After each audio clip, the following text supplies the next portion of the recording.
Meskipun kabut asap di wilayah Sumatera Selatan sepenuhnya dapat dikendalikan, namun tidak untuk kasus pelaku kebakaran lahan dan hutan yang saat ini sedang diusut Polda Sumsel.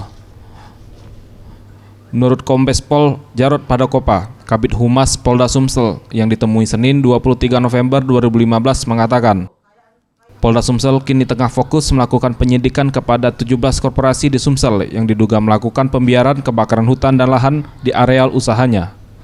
Sementara untuk 3 orang yang telah ditetapkan sebagai tersangka, kini berkasnya telah dilimpahkan ke Kejati Sumsel, ke Jaksa Penuntut Umum.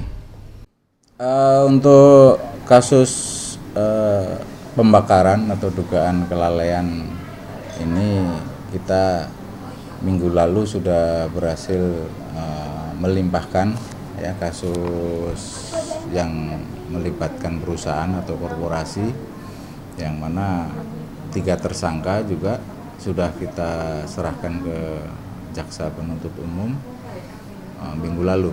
Ya, untuk kasus-kasus lainnya kita masih dalam proses penyelidikan dan penyidikan.